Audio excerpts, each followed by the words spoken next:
ధ్వని. ఇది క్రీస్తు యేసు ప్రేమ ధ్వని, ఇది జగతిలో మ్రోగే సిలువ ధ్వని.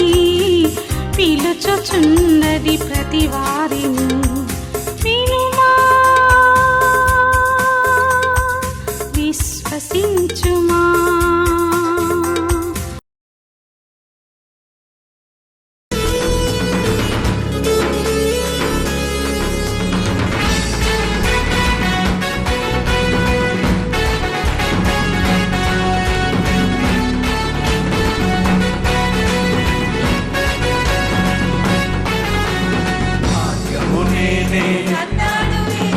సత్యము నేనే, జీవము నేనే, నాకై మరణించి లేచాడు. మార్గము నేనే అన్నాడు, సత్యము నేనే అన్నాడు యేసు, జీవము నేనే అన్నాడు యేసు, నాకై మరణించి లేచాడు. నాలో పాపాన్ని తొలగించి శాపాన్ని గుర్తించి జీవమునిచ్చాడే. నాలో పరిశుద్ధాత్మను నింపి శక్తితో నన్ను నడిపి గమ్యము చేరుస్తాడే. నాలో పాపాన్ని తొలగించి శాపాన్ని విడిపించి జీవమునిస్తాడే. నాలో పరిశుద్ధాత్మను నింపి శక్తితో నన్ను నడిపి గమ్యము చేరుస్తాడే. రానున్న రాజు నా యేసు మహారాజు,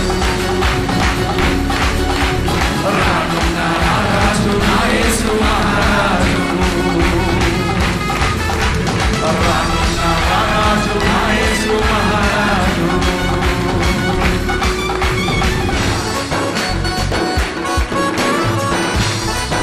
స్వస్థపరిచే నా మంచి యేసు, స్వేచ్ఛనిచ్చే నా మంచి యేసు, శ్వాస నింపే నా మంచి యేసు, హృదయంలో దోచించే నివసిస్తాడే.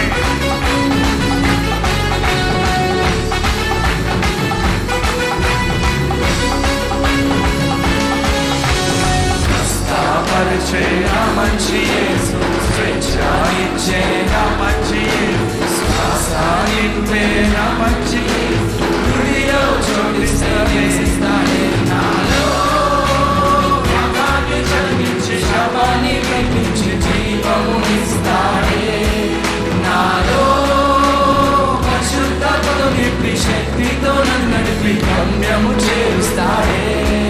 నాలో పాపాన్ని తొలగించి శాపాన్ని విడిపించి జీవమునిస్తాడే.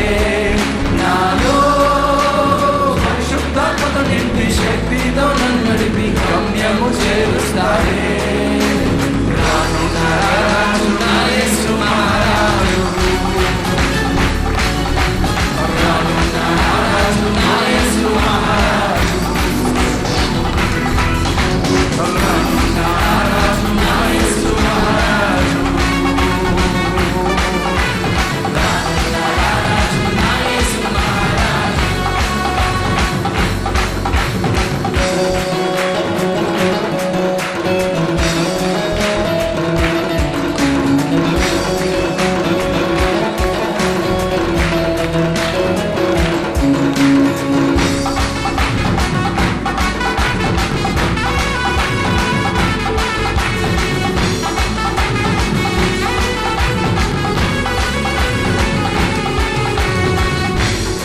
ఇచ్చే నా మంచి యేసు, జయమునిచ్చే నా మంచి యేసు, విరోధిని జయించే నా మంచి యేసు, విశ్వాస వీరునిగా మలిచాడు. విడుదలనిచ్చే నా మంచి యేసు, విజయమునిచ్చే నా మంచి యేసు, విరోధిని జయించే నా మంచి యేసు, విశ్వాస వీరునిగా మలిచాడు. నాలో పాపాన్ని తొలగించి శాపాన్ని విడిపించి జీవమునిస్తాడే. నాలో పరిశుద్ధాత్మను నింపి శక్తితో నన్ను నడిపి గమ్యము చేరుస్తాడే. నాలో పాపాన్ని తొలగించి శాపాన్ని విడిపించి జీవమునిస్తాడే. నాలో పరిశుద్ధాత్మను నింపి శక్తితో నన్ను నడిపి గమ్యము చేరుస్తాడే.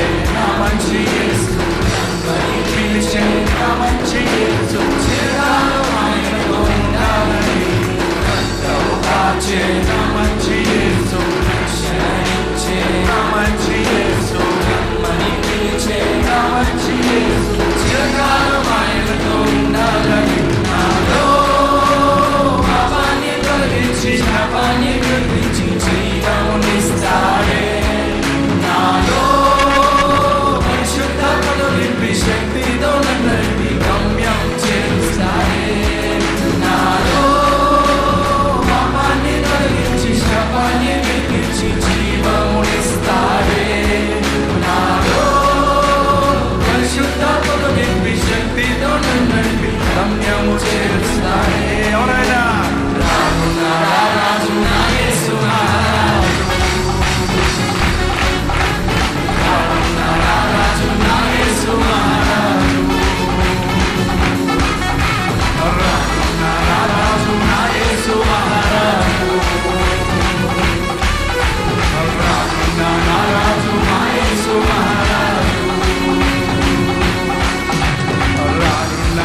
రాజు నా యేసు రాజు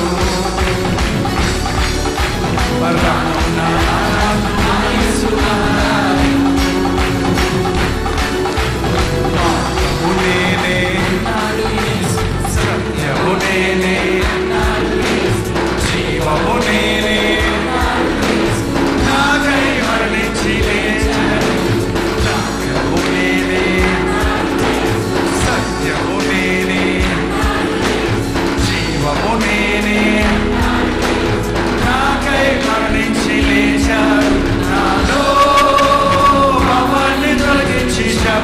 విడిపించి జీవం ఇస్తాడే నాలో పరిశుద్ధాత్మను నింపి శక్తితో నన్ను నడిపి గమ్యం చేస్తాడే నాలో పాపాన్ని తొలగించి శాపాన్ని విడిపించి జీవం ఇస్తాడే నాలో పరిశుద్ధాత్మను నింపి శక్తితో నన్ను నడిపి గమ్యం చేస్తాడే హల్లెలూయా రాజు నా యేసు మహారాజు ఆమేన్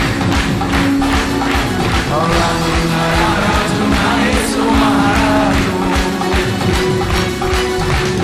రాజు నా యేసు మహారాజు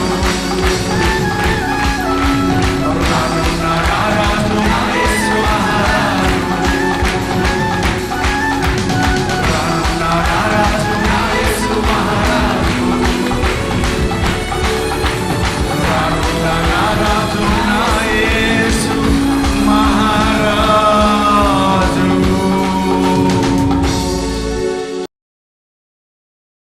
మీ బైబిల్ తీయండి, విలాప వాక్యములు 3వ అధ్యాయము. విలాప వాక్యములు 3వ అధ్యాయము 18వ వచనం దగ్గర నుంచి చదువుకుందాం. నాకు బలము ఊడిగెననుకొంటిని, యెహోవా యందు నాకిక ఆశలు లేవనుకొంటిని. నా శ్రమను నా దురవస్థను నేను తాగిన చూచిన మాచిపత్రిని చేదును జ్ఞాపకము చేసుకునము. ఎడతెగక నా ఆత్మ వాటిని జ్ఞాపకము చేసుకొని నాలో కృంగి ఉన్నది. నా బలము ఊడిగను అనుకొంటిని, యెహోవా యందు నాకిక ఆశలు లేవనుకొంటిని. నా శ్రమను నా దురవస్థను నా చేదును జ్ఞాపకం చేసుకోయా. చాలాసార్లు మనం అలాగే అనుకుంటుంటాం, ఇంకా అయిపోయింది నా పని, ఇంకింతే ఇంక నేను పాస్ అవ్వను, ఇంక నాకు ఉద్యోగం రాదు, ఇంక నాకు స్వస్థత కలగదు, ఇంక నాకు పిల్లలు పుట్టరు. ఏంటండి, ఇవాళ చాలామంది వివాహమైన దంపతులకి గర్భఫలాలు కలగటం లేదు. ఇంకో విచిత్రం ఏంటంటే, గర్భం ధరించిన 3వ నెలలో 4వ నెలలో మిస్క్యారేజ్ అయిపోతుంది, అబార్షన్ అయిపోతుంది. ఒకవేళ ఆ బిడ్డ 3వ నెల 4వ నెలలో అబార్షన్ అవ్వకపోయినా ఈ స్కానింగ్లు వస్తే స్కానింగ్ల దగ్గరికి వెళ్తే డాక్టర్ గారు అంటాడు, పిల్లోడికి ఇంకా గుండె పెరగలేదు, లంగ్స్ పెరగలేదు, లోపల బిడ్డ సరిగా ఎదగలేదు, లోపల ఉన్న బిడ్డ గుండె కొట్టుకోవటం లేదు అని ఎంతోమంది బిడ్డల్ని బలవంతంగా డాక్టర్లే ఆ బిడ్డను తీసేయమంటున్నారు. ఏంటిది? గర్భఫలము యెహోవా ఇచ్చు బహుమానము, కుమారులు ఆయన అనుగ్రహించు దానమైతే ఎందుకు ఈ శాపం? పితరుల శాపము పిల్ల తలల బలి మీదకి వస్తుంది. అంటే మన కర్మ సిద్ధాంతం లేదండి. మన తలరాత అని అంటారు కదా, అట్లేం లేదు. తాగుబోతోడు కొడుకు తాగుబోతు అవ్వాలని దేవుడి ఉద్దేశం కాదు. దొంగ కొడుకు దొంగ అవ్వాలని దేవుని ఉద్దేశం కాదు. నీ తండ్రి పాపం చేశాడు కాబట్టి నువ్వు శాపం అనుభవించాలన్నది కాదు. తల్లిదండ్రులు పొల్లటి కాయలు తింటే పిల్లల పళ్ళు పులుస్తాయా? ఎవరు తింటారో వాళ్ళకి పులుస్తాయి. ఏంటండి? కానీ నీవు ఊహ తెలిసిన తర్వాత నీవు యేసు ప్రభువుని అంగీకరించకపోతే, నీ పితరుల పాపం కొరకు నీవు పశ్చాత్తాపడకపోతే, భార్యాభర్తలుగా మీరు చేసిన తప్పులు ఒప్పుకొని దేవుడి సందులో ప్రార్థించకపోతే, భార్యాభర్తలు ఇద్దరు కలిసి ప్రార్థన చేయకపోతే దేవుని ఆశీర్వాదం ఉండదు, దేవుడి తోడు ఉండదు. ఆటోమేటిక్గా తల్లిదండ్రుల దోషము మీ కుటుంబంలోనికి వచ్చేస్తుంది. ఇద్దరు ముగ్గురు ఏకీభవించి ప్రార్థిస్తే కాదు. ఎలా ప్రార్థించాలి? ఏకీభవించి ప్రార్థిస్తే నువ్వేది అడిగినా దేవుడిస్తాడు. మీ ఇంట్లో కుటుంబ ప్రార్థన ఉందా? చూపించండి. చాలామంది గెట్ టుగెదర్లకు వచ్చిన వాళ్ళ ఇళ్లలో కుటుంబ ప్రార్థన ప్రారంభించారు ఆ దినాల్లో. మళ్ళీ ఇప్పుడు ఆపేశారు కదా. అయిపోయింది. బండి అయిపోయింది. విశ్వాసం ఆరతైపోయింది. విశ్వాసం ఆగిపోయింది. మళ్ళీ స్టార్ట్ చేయండి. Restart it. నీ ఇంట్లో కుటుంబ ప్రార్థన అందరు రాకపోతే పర్వాలేదు, డోంట్ వరీ. నీతో పాటు కనీసం నీ కుమారుడు, కుమార్తె, నీ భర్త లేక నీ భార్య, ఎవరో ఒకళ్ళని పక్కన కూర్చొని ఇద్దరు మొదలు పెట్టండి ప్రార్థన. అందరు రావడానికి పరిశుద్ధాత్ముడు కార్యం జరిగిస్తాడు. దేవుని దూతలు నీ ఇంటి చుట్టూ కావలి తిరుగుతుంటాయి. నువ్వు ప్రార్థన చేస్తున్నప్పుడు నీ ఇంటి చుట్టూ తిరుగుతున్న దురాత్మ శక్తులు, శాపపు శక్తులు, రోగాలు, కీడు, నాశనము. ఎందుకండి? అపవాది ఎవడండి? వాడు ఎందుకు వస్తాడండి అపవాది మనకి దగ్గరికి? వాడు దొంగ, వాడు దోచుకునేవాడు, వాడు నరహంతకుడు. యేసుప్రభు చెప్పాడు, నేను మంచి కాపరిని, నేను కాపాడేవాడిని మిమ్మల్ని. వాడు భక్షించేవాడు మిమ్మల్ని. వాడినే మొక్కుతానంటారేంటి? వాడి ధ్యాసలోనే ఉంటానంటారేంటి? అపవాదిని ఎదిరించండి, అప్పుడు వాడి మీద నుండి పారిపోతాడు. ప్రభు దగ్గరికి వెంటనే రారండి. కొంతమంది నిండా మునిగేదాకా రారండి. కొంచెం సమస్య వచ్చినప్పుడే. ఈ రోజుల్లో చాలామంది క్యాన్సర్ ద్వారా ఎఫెక్ట్ అవుతున్నారు. క్యాన్సర్ వచ్చిందని వాళ్ళు తెలుసుకునేటప్పటికీ, డాక్టర్ దగ్గరికి వెళ్ళేటప్పటికి డాక్టర్ ఏం చెప్తాడో తెలుసా? ఇన్ని రోజులు ఏం చేశారు?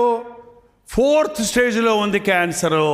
అంటే 1st stage, 2nd stage, 3rd stage and 4th the worst stage. అప్పుడు దాకా రాలేదు. ఇప్పుడు ఏం చేయలేం. మీరు అప్పుడే వచ్చుంటే వెంటనే దానికి సరైనటువంటి ట్రీట్మెంట్ ఇచ్చేవాళ్ళం. ఎందుకు? ఆ చిన్న గడ్డే కదా, అది నొప్పి లేదు కదా, ఏదో నొప్పి వస్తుందిలే, పర్వాలేదులే, అలాగలాగలాగలాగా రేపు వెళ్దామని ఏం చేస్తారు? అది పట్టించుకోకుండా వదిలేసిన వాళ్ళలో ముదిరిపోతుంది. భక్తిలో కూడా అంతేనండి.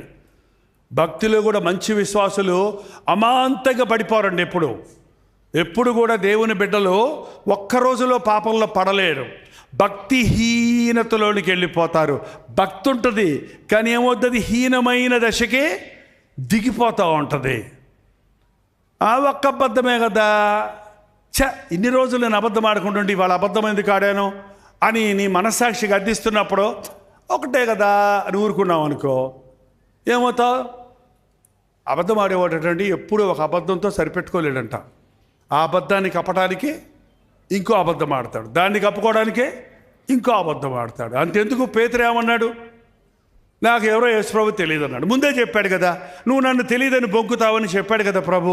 ఒక్కసారి చెప్పినప్పుడు వెంటనే ఏం చేయాలి? ఇక అరే ప్రభు చెప్పింది అయ్యిందే, బొంకనని చెప్పాను, బొంకేశానే, ఈసారి ఎవడేమన్నా సరే నేను అబద్ధం ఆడినాను అనుకున్నాడా? అంతలోకి అటు ఇటు లేచి వెళ్ళి ఇంకొకళ్ళు, నువ్వు ఏ నిజంగా వేసుకున్నావు? అబ్బే నాకు అసలు తెలియదే. ఇడిది కదా ఇంకొకళ్ళు, అబ్బే అబ్బతోడు నాన్నతోడు ఆయనకి నాకు సంబంధమే లేదే. ఎట్ట బదిలిపోయి చూసారా అబద్ధం? పడిపోయినోడు దిగజారిపోతాడండి రోజు రోజుకి. ఎప్పుడు ఒక్క ఆదివారమే కదా మందిరానికి వెళ్ళలేదు, ఒక్క ఆదివారమే కదా ప్రార్థన చేసుకోలేదు, అక్కడే నీ పతనం ప్రారంభమైంది. చెన్నైలో ఒక అబ్బాయి చక్కగా మారుమనిషి పొందాడు, భయంకరమైన తాగుబోతు, త్రాగుడి నుంచి విడిపించాడు, కుటుంబాన్ని రక్షించాడు, మంచిగా మందిరానికి వస్తున్నాడు. సడన్గా మందిరానికి రాలేదు ఒక ఆదివారం. సరే ఏదో కానీ పని ఏదో కారణమై ఉంటుందని ఊరుకున్నాను నేను. 2 వారాలు 3 వారాలు 4 వారాలు రావటమే లేదు. ఏమైంది? సడన్గా వాళ్ళ ఇంటి దగ్గర ఏదో మీటింగ్ జరిగితే, ఏంటయ్యా ఇంచుమించు 2 నెలల నుంచి మీటింగ్ రావట్లేదు, ఏమయ్యా? ఏడుతున్నాడు. ఏంది ఏడుతావేదయ్యా? ఏంది వాసన వస్తుందండి నీ దగ్గర? ఫుల్గా తాగేస్తున్నాడు. చర్చికి రాలేకపోతున్నాడు, ఏడుపు వచ్చి తాగేస్తున్నాడు అన్నయ్య, తాగేస్తున్నాడు అన్నయ్య, మనచాచి ఆడుకోలేకపోతున్నాడు అన్నయ్య, ఏడుతున్నాడు. మళ్ళీ చర్చికి రాలేకపోతున్నాను, దేవునికి విరోధంగా పాపం చేశాను అని మనసు ప్రేరేపిస్తున్నప్పుడు ఆపుకోలేక ఏం చేస్తున్నాడట? ఏం చేస్తున్నాడు? ఇదేం మనుషుడు భయ్యా, దేవుడు ఇడిపిస్తే కుక్క తన వాంతికి తిరిగినట్లు మళ్ళీ ఇడిచిపెట్టిన దానికి ఎందుకు వెళ్ళావయ్యా నువ్వు? అసలు ఎందుకు తాగావు? మళ్ళీ ఇన్ని సంవత్సరాలు మంచి తాక్కుండా ఉన్నాడువే. మా ఆఫీసర్ గారు ఆయన ఒక ఫంక్షన్కి వెళ్తూ నన్ను తీసుకెళ్తాను రమ్మన్నాడు. ఆఫీసర్ గారు నాకు కూడా ఫ్లైట్ టికెట్ కుట్టి మమ్మల్ని ఇద్దరిని విమానంలో తీసుకెళ్తానంటే ఆయన ఏమన్నా అనుకుంటాడని ఆదివారం నేను చర్చికి వెళ్ళాలని చెప్పకుండా ఆయన ఏమన్నా అనుకుంటాడని వెళ్ళానన్నయ్యా. ఏం పిచ్చోడవయ్యా నువ్వు, అధికారి ఏమన్నా అనుకుంటాడు అనుకున్నావే కానీ నీ కోసం ప్రాణం ఇచ్చిన ప్రభు ఏమనుకుంటాడు మరి? అది లేదా బాధ? ఇవాళ నేను ప్రభు సన్నిధికి వెళ్ళకపోతే పాస్టర్ గారు ఏమనుకుంటారో అని వస్తారంట కొంతమంది విశ్వాసులు. పాస్టర్ గారి సంగతి పక్కన పెట్టండి, నిన్ను ప్రేమించిన ప్రభు, నీ కొరకు ప్రాణమిచ్చిన ప్రభు, నువ్వు ఆయన సన్నిధిలో కనబడకపోతే ఆయన ఏమనుకోడా? నువ్వు ఉండాల్సిన స్థలంలో ఉండకూడని స్థలానికి వెళ్ళిపోతే ఆయన బాధపడడా? అయితే ఏంటయ్యా ఇప్పుడు? ఏం లేదన్నా, అక్కడికి వెళ్ళానన్నా, అక్కడేమో అంతా డ్రింకింగ్ పార్టీ, అందరూ కూర్చొని తాగుతున్నారు. నేను పోతుంటే రారా కూర్చోరా అంటున్నాడు. ఎంత పెద్ద అధికారి నన్ను పక్కన కూర్చోబెట్టుంటే మళ్ళీ ఏమన్నా అనుకుంటాడేమో అని కూర్చున్నాడంట. గ్లాసులో పోతూ నాకు పోసాడు, ఏమన్నా అనుకుంటాడేమో అనుకొని నువ్వు ఎత్తుకున్న బాటిల్ పడేద్దామని గ్లాసు. నాకేమో వచ్చేసింది. ఏమొచ్చేసింది? ఆ రోజుల్లో తాగిన రోజుల్లో వాసన టక్కని కనెక్ట్ అయిందనమాట. ఎక్కడ చర్చిలో కాదు, ఎక్కడ కనెక్ట్ అయింది? అందుకే అవిశ్వాసులతో విజ్జోడిగా ఉండకండి. చాలామంది అవిశ్వాసులు పెళ్ళిళ్ళకి వెళ్తారు, ఆదివారం మందిరానికి రాకుండా. బంధువులు ఏమనుకుంటారో, బంధువులు బాధపడతారు. ఓరు నీ బంధువులు చల్లగొండమని దీవిస్తున్నాను, చెప్పించలేదులండి. ఏం బంధువులండి మీ బంధువులు? నీ బంధువులు వచ్చి నువ్వు నష్టంలో ఉన్నప్పుడు నీకు వచ్చి సాయం చేస్తారా? నువ్వు హాస్పిటల్లో ఉన్నప్పుడు నీకు వచ్చి కూర్చుంటారా నీ పక్కన? నువ్వు బిల్లు కట్టలేకపోతే నీ బిల్లుకి ఏమైనా డబ్బులు ఇస్తారా? అబ్బే అయ్యో వదిన ఇద్దునే మొన్నే కట్టేశానే అంటారు. ఒట్టిదే పెట్టుకునే ఉంటారు అక్కడ. నీ దగ్గర డబ్బులు ఉన్నాయంటే మాత్రం వచ్చేస్తారు ఫుల్గా. ప్రావిడెంట్ ఫండ్లు, పెన్షన్లు, రిటైర్ అయిన వాళ్ళకంట, రిటైర్ అయ్యావు కదయ్యా, ఏంటి డబ్బులు లేవంటావేంటి? నీకు ప్రావిడెంట్ ఫండ్ వచ్చింది, పెన్షన్ వస్తుంది, ఆ రావాల్సిన డబ్బులన్నీ వచ్చాయన్నావు కదా అంటే వచ్చాయన్నా. మరి ఏమైందయ్యా? ఏమైంది ఏంటండి? ఆ దేవుడిని స్తుతిస్తూ స్తుతికోవడం పెట్టుకున్నాను, మా బంధువులందరూ వచ్చేసారు, నా పక్కనే కూర్చున్నారు ఒకటి తర్వాత ఒకడు. ఇదిగో నాకు 1 లక్ష ఇవ్వా, నీకు ఇచ్చేస్తాను కానీ సవర్ చేస్తాడు, నిన్నే నమ్మకున్నా అని నన్ను మొహమాటం పెట్టేసి వచ్చిన డబ్బులన్నీ బంధువులు ఏం చేశారంట, వాడు 1,00,000, ఈడొక 50,000, ఆడొక 50,000, మళ్ళీ ఇస్తాం అని పట్టుకుపోయారంట. మళ్ళీ ఇచ్చేది లేదు, వచ్చేది లేదు, ఇక పోయారంతే. అడిగితే కోప్పడతారని అడగటం మానేశాడు. ఏంటంటే ఇంకా ఎవరో వచ్చి అడిగితే లేవంటే నిన్నే నమ్ముకున్నాను, నీకు లేకపోతే అప్పైనా చేసి ఇయ్యి అన్నాడంట. ఈయన సూర్యుడి పెట్టి ఇచ్చాడంటండి. చివరికి అప్పుల్లో మునిగిపోయాడు. ఎందుకంటే బంధువులు, ఆర్ఆర్కే మూర్తి గారు చెప్పారు, మన బంధువులు కంటే రాబంధువులు మేలంటండి. ఏ బంధువులు? రాబంధువులు శవం కనపడితే ఎముకలన్నీ మాంసం తినేసి ఎముకలు వదిలిపెడితేస్తారట. కానీ మన బంధువులు ఎముకలు కూడా కొరుకు తింటారంటండి. రక్త సంబంధులు ప్రభువుని ఎరిగిన తర్వాత మన రక్త సంబంధులు ఎవరో తెలుసా? క్రీస్తు రక్త సంబంధులు. మా నాన్నగారు ప్రభువుని నమ్ముకున్నాక మా బంధువులందరూ మమ్మల్ని వెలేసేశారు. మా ఇళ్ళకి రాలేదు, ఎందుకంటే వాళ్ళ ఇళ్ళకి మేము పోలేదని, వాళ్ళ పెళ్ళిళ్ళకి పోలేదని మా పెళ్ళిళ్ళకి రాలేదు. రాకపోతే ఏమయ్యా, నాకు దేవుని బిడ్డలు ఉన్నారు, సంఘం ఉంది, సంఘంలో విశ్వాసులందరూ వచ్చి ఘనంగా పెళ్ళిళ్ళు జరిగాయి. ఏంటంటే కొంతమంది పెళ్ళికి రాకపోతే ఏం పోయిందంట, ఇప్పుడు నువ్వు పోకపోతే ఏం పోయిందంట, ఒక్కనాటి సంబడం కోసం పెళ్ళి డాంబుని చేయాలని ఉన్న డబ్బులన్నీ ఖర్చు పెట్టి ఒక్కరోజు పెళ్లి చేసి రెండో రోజు నుంచి వాళ్ళకి మళ్ళీ ఇన్ని వేస్తారు, మెడ నిండా చెవులకి అన్నీ వేస్తారు కదండి. ఒక 10 రోజులు అయిన తర్వాత చూడండి, ఇంటికి వెళ్ళి అన్నీ తీసేస్తారు. ఏమైనాయి అంటే తాకట్టు పెట్టేసాం, అప్పులు తీరుస్తున్నాం, పెళ్ళి అప్పులు తీరుస్తున్నాం. ఒక ఆయన అన్నాడు, పెళ్ళి 5 సంవత్సరాలు అయిందండి, ఇప్పటి వరకు మాకు పెళ్ళికి చేసిన అప్పు తీరలేదండి. ఒకరోజు పెళ్లి కోసం ఎందుకు 5 సంవత్సరాలు తీర్చే అప్పు? ఏమండి, బంధువులు, రక్త సంబంధులు మీ ఇళ్లలో మరి ఇప్పుడు నవారు మంచాలు లేవండి. మా చిన్నప్పుడు నవారు మంచాలు, నొలక మంచాలు ఉండేవి, దాంట్లో రక్త సంబంధులు ఉండేవాళ్ళు. ఎవరో తెలిసేవాళ్ళు, నల్లులు చిన్నవి. ఇప్పుడు డైపర్స్ వచ్చేసాయి కాబట్టి పిల్లల ఉత్సవాసన మనకి వినపడదు. అప్పుడు ఉసలు పోసేస్తే దుప్పట్లన్నీ ఉతుక్కునేవారు పాపం తల్లులు. ఆ వాసన అంటే వాటికి ఎక్కడ లేని ప్రేమంట. దేటికి? మన రక్త సంబంధులకి. వచ్చి ఏం చేస్తాయి, అంత గుంజుకుంటాయి. మనం బాగా నిద్రపోయాక వస్తాయంట, మధ్యలో రావు, డిస్టర్బ్ చేయవై. చాలా మంచి రక్త సంబంధాలు.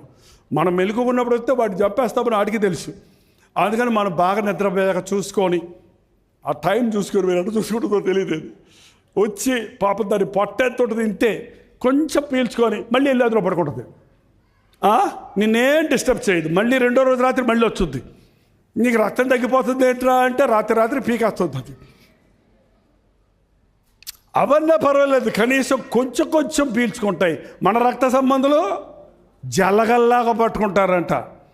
జలగంటే తెలిసి మీకు, పట్టిందంటే వదిలిపెట్టదు. ఊర్లో ఇక్కడే మన ఈ విజయవాడ చుట్టుపక్కల ఒక ఊరిలో బాప్తీసాలు ఇవ్వడానికి ఒక ఏరులో దిగి నేను బాప్తీసాలు ఇచ్చి పైకి వచ్చేటప్పుడు నా కాళ్ళ నిండా ఉన్నాయి.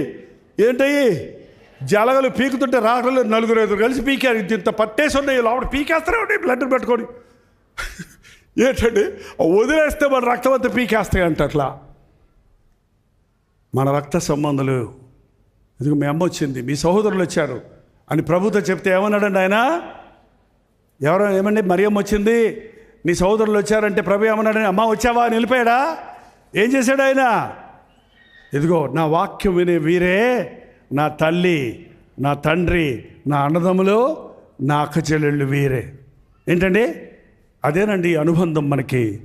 ఏ ఊరోళ్ళమో, ఏ భాష వాళ్ళమో, ఎక్కడెక్కడ ఉన్నోళ్ళమో, కానీ ఇవాళ యేసు నామంలో మనందరం ఒకటవుతున్నాం. మన మనసులు కలుస్తున్నాయి, మన భారాలు పంచుకుంటున్నాం, మన హృదయాలకు ఓదార్పు కలుగుతుంది. దేవుని బిడ్డలకు దేవుని సహాయం కావాలి. బైబిల్ అంతా మీరు చదివితే నాకు అర్థమైంది ఒకటి ఏంటంటే, మనిషి ఒంటరిగా ఉండటం మంచిది కాదు. మనిషికి మనిషి తోడు కావాలి. హవ్వను చేశాడు అనేది ఒక పదం. హవ్వను చేస్తే మూలనే ఇంతమంది అయ్యాం. హవ్వ లేకుండా ఉంటే ఒక్కడే ఉండేవాడు. కానీ బంధుత్వం, అన్నదమ్ములు, అక్కచెల్లెలు, మేనమామలు, మేనత్తలు, ఇలా పోతూనే ఉంది బంధుత్వాలు కదా. బంధుత్వాలు, కుటుంబాలు మనుషులకే ఇచ్చాడు దేవుడు. మనం ఒక్కరి కొరకు ఒకరు బ్రతకాలి. ఎవడి కొరకు వాడు బ్రతికేది క్రైస్తవ జీవితమో కాదు. ఒకరినొకరు ప్రేమించండి. నిన్ను వలె నీ పొరుగువాడిని ప్రేమించు, నీ దేవుడిని ప్రేమించు. ఈ పద్ధతి ఎక్కడా లేదండి ప్రపంచంలో, ఏ గ్రంథంలో లేదు. ఇక దేవుణ్ణి ప్రేమించని చెప్తారేమో కానీ పక్కవాడిని నీలాగా ప్రేమించు, పక్కవాడిని ప్రేమించు, దాన ధర్మాలు చేయంటారేమో కానీ నిన్నెలా నీవు ప్రేమించుకుంటున్నావో నువ్వు నీ పక్కవారిని అలాగా ప్రేమించు. ఒక్కరికి ఒకరు అవసరం, ఒక్కరి కొరకు ఒకరు బ్రతకాలి. నేను ఒకరికొకరు అనే మాటలు 55 మాటలు ఉన్నాయి బైబిల్లో. నేను చదివి వాటినన్నింటినీ పోగు చేసి ప్రింట్ కూడా చేసాం, పుస్తకం కూడా ఉంది. చిన్న వినాలు కలిగిన పుస్తకం ఉంటుంది, ఆ పుస్తకంలో ఉంటాయి చూడండి. ఒకరికొరకొకరు ప్రార్థించండి, ఒకరికొరకొకరు రతపడి చెప్పండి అందరూ. ఒకరికొరకొకరు ప్రార్థించండి, ఒకరినొకరు ప్రేమించండి, ఒకరితో ఒకరు అబద్ధాలు ఆడకండి, ఒకరితో ఒకరు మనసు కలిపి ఉండండి, ఒకరినొకరు మోసగించుకోవద్దు, ఒకరి దగ్గర ఒకరు దొంగిలించుకోవద్దు, ఒకరిని ఒకరు యోగ్యులుగా ఎంచుకోండి. మీరే గొప్ప నాకంటే అని మనసు ఎప్పుడు కలిగి ఉండండి. మీకు గొడవే లేదు, ఇంట్లో గొడవే లేదు. నేనే గొప్ప అన్నావా అంతే, ఇంట్లో దెబ్బే. ఏంటండి, భార్యాభర్తలు కూడా కాసేపు పొగుడుకుంటూ ఉండండి. నీకు తెలిసిలే నువ్వే గొప్పలేమ్మా, కానీ కాసేపు అయినా ఏమో మీరే గొప్ప అండి అలాంటి ఏమైంది. నీకు ఇంకో గాజులన్న కొని పెడతాడు, చీరన్న ఇస్తాడు, లేకపోతే క్రెడిట్ కార్డు ఇచ్చేస్తాడు కొనుక్కోమని. ఇప్పుడు అదే కదా ఇచ్చేస్తున్నారు. ఏమంటే భార్య ఎంత బాగా చేసినా ఆ ఉప్పు లేకపోయినా ఉప్పు లేదే చేసా అంటాడు. అంటే బదులు బాగుందా అండి అని అడుగుద్ది, ఏడ్చినట్టు ఉంది అంటారు బాగా పక్కన. ఇంకంతే, రేపు నుంచి ఏడ్చినట్టే ఉంటుంది నీ ఫుడ్ అంతా కూడా. ఇంకెంత చేసినా ఎంతకన్నా అట్టగారు చేసి పెడతారు నీకు, అంతే కదా. దాని బదులు బాగుంది, ఇంకొంచెం ఉప్పు ఎక్కువ వేసి ఉంటే బాగుండేది అంటే పోద్దిగా. నువ్వు చెప్పినట్టే ఉండదు కదా. ఉప్పు లేదు బా అనకుండా ఇంకొంచెం ఉప్పు వేసుకుంటే బాగుండేది, ఇంకొంచెం ఉడుకుంటే బాగుండేది, ఇంకొంచెం కారం ఉంటే బాగుండేది అని అనుంటే బాగుంటుంది కదా. రెండో రోజు ఆమె కరెక్ట్ చేసుకొని సరిగ్గా చేసి పెట్టుద్ది. కానీ ఈరోజు అర్రలేదే. సైతాను పని ఏంటంటే పిలక కట్టి మధ్యలో వాడు గంతులేసి మనం గొడవలు పెట్టుకుంటుంటే వాడు హల్లెలూయా స్తుతి మనం పాడినట్టు సతానుకు స్తోత్రం అని అంటుంటాడు అనమాట. విశ్వాసులలో కూడా సాతానుకు స్తోత్రం పాటలే. వాడు ఎగురుతున్నాడు, గంతులేస్తున్నాడు.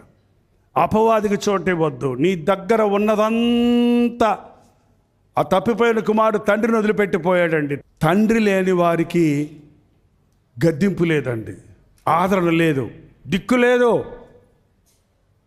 లేదు. జైల్లో ఉన్న నేరస్తులు, నక్సలైట్సు, రాడికల్స్ అనే వాళ్ళల్లో అనలైజ్ చేసి వాళ్ళు లెక్కలు కడితే చూస్తే అలా తయారైన వాళ్ళల్లో అనేకులు 80% ఆఫ్ ఇలాంటి వ్యక్తులకి తండ్రులు లేరంటే.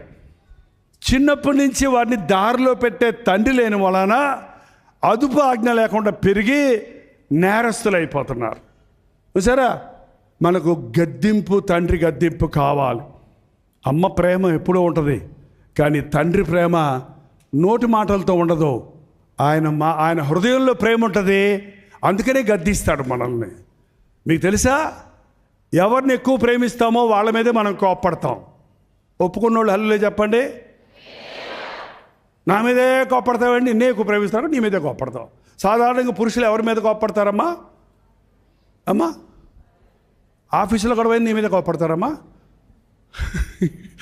ఎందుకు మరి? ఆఫీసుల మీద కోప్పడితే ఉన్న ఉద్యోగం ఊడిపోద్ది. ఏంటండి, ఆయనకున్న ఉపశమనం కనీసం నువ్వు చెప్పుకుంటే నువ్వు ఆదరించే భార్య అయితే పర్వాలా. నువ్వు కోపడ్డావు అనుకో, నన్నే చేయమంటావు, నీ సాగు నువ్వు అన్నావు అనుకో, ఇక ఇప్పుడు ఇలాగా ఉంటుంది. నా ఆశ ఇంకా లేదు, ఇటు ఆఫీస్కి పోలేను, ఇటు ఇంటికి రాలేను, ఆఫీస్కి పోలేను, ఇంటికి రాలేను, ఎక్కడికి పోతాను? క్లబ్కి పోతాను, సారా దుకాణానికి పోతాను, వేశ్యల గృహానికి పోతాను. ఇవాళ అదే అవుతుందండి. చాలామంది దారి తప్పిపోతున్నారు, ఇంకా దీనికి పాడైపోతున్నారు, ఇంకా నష్టపడిపోతున్నారు. చివరికి ఒక స్థాయి వచ్చేటప్పటికి ఆ తప్పిపోయిన కుమారుడు తనకున్నంత ఖర్చు పెట్టుకొని మరింత ఇబ్బంది పడసాగి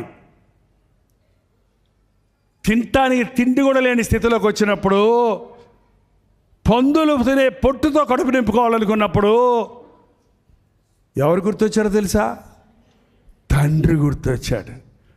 మా నాన్న ఎంత కూలోళ్ళకు కూడా సమృద్ధిగా భోజనం ఉందే, మా ఇంట్లో మా నాన్న నన్ను డైనింగ్ టేబుల్ మీద కూర్చోబెట్టుకొని నా తల నిమురుతూ, తిన్నానా, ఇంకొంచెం పెరిగేసుకో, ఇంకొంచెం నెయ్యి వేసుకో, ఏంటంటే ఏం కావాలన్నా నీకు, అడిగిన చొక్కాలు కొనిపెట్టి, అడిగిన చినిగిపోయిన జీన్స్ కొనిపెట్టి, ఏంటది చినిగిపోయిన జీన్స్ని కొట్టిపెట్టి, నేను కాలేజీకి వెళ్తున్నాను, నాకు బైక్ కావాలి, ఎముడు కావాలంటే యమహా కొనిపెట్టి, అప్పులు చేసుకుంటున్నారండి తల్లిదండ్రులు పాపం పిల్లలకి. వీళ్ళు కాలేజీకి వెళ్తారు, చర్చికి వస్తానికి కాలేజీకి వస్తానికి అని చెప్తారంట కొనేటప్పుడు. కొన్న తర్వాత చర్చికి రారు, కాలేజీకి పోరు. ఎటు పోతారు? ఊరంతా వాళ్ళని తిరుగుతారు, బుర్ర బుర్ర బుర్ర. ఈయనేమో ఈఎంఐలు కట్టలేక వాడు చివరికి యాక్సిడెంట్ చేసుకొని కాలు వచ్చి ఎరగొట్టుకుంటే మళ్ళీ హాస్పిటల్లో పెడితే మళ్ళీ దానికి లక్షలు అప్పులు చేసి ట్రీట్మెంట్ చేయిస్తూ చివరికి ఒకసారి ఈడేదో చదివి నన్ను ఎలగబెడతాడంటే, నా కన్న కడుకిట్ట అయ్యాడే, నా శరీరం కృషించిపోయిందే, నా జీవితం అయిపోయిందే, నా డబ్బులు అయిపోయినాయే, నేను నమ్మిన వాళ్ళు నన్ను మోసం చేశారే. నమ్మించి మోసం చేస్తారండి మనుషులు. ఎంత భయంకరంగా. బంధువులండి, సొంతోళ్ళని ఇచ్చానండి, మొత్తం తీసుకొని పోయారండి. కష్టంలో ఉన్నాను, కష్టాలు జాలిపడి సొంతోళ్ళు కదా అని నా దగ్గర ఉన్న డబ్బు ఇస్తే మళ్ళీ ఎవరంటున్నారు తిరిగి నాకు. అడిగితే గొడవ పెట్టుకుంటున్నారు. ఎంతమంది ఇలాంటి బాధల్లో ఉన్నారో చూసారా? యేసు ప్రభువు ఉన్నాడండి. మనుషులను నమ్ముకున్నట్టు కంటే యెహోవాను ఆశ్రయించుట చెప్తూనే ఉంటారు, మళ్ళీ ఇదే చేస్తుంటారు. ఏది? యేసు ప్రభువుని నమ్ముకుంటారా, మనుషులు నమ్ముకుంటారా? ఏంటో రెండింటికి తలకాయ చెప్పకండి, ఏదో ఒకటే చెప్పండి.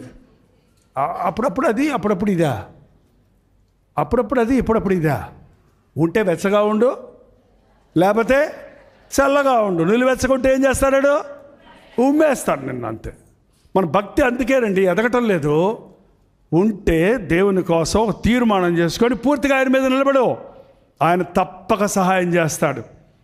నాకు ఇంకా ఆశలు లేవనుకుంటుని, నా బలము ఓడిగననుకుంటుని, నాకు దేవుడు నన్ను క్షమించడు, దేవుడు కూడా నన్ను క్షమించడు. చాలామంది అనుమానం ఏంటంటే, నేను ఎరిగెరిగి తప్పు చేశాను, నేను తెలిసే తప్పు చేశాను, నేను ఒకప్పుడు విశ్వాసిగా ఉండి ఇప్పుడు అవిశ్వాసుడు అయిపోయాను.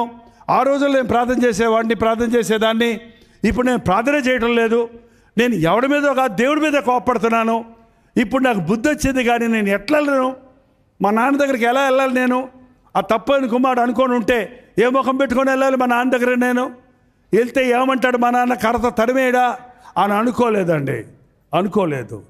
అనుకొని వెళ్ళకుండా ఉంటే అతనికి ఆ గొప్ప భాగ్యం మళ్ళీ కుమారత్వం దొరికేది కాదు. యేసు ప్రభు నా ఎద్దుకు వచ్చేవారు నేను ఎంత మాత్రమో తోసివేయనన్నాడు. పేతురు అడిగారు, ఎన్నిసార్లు అయ్యా క్షమించాలి? 7 సార్లేనా అంటే ఎన్ని అన్నాడండి?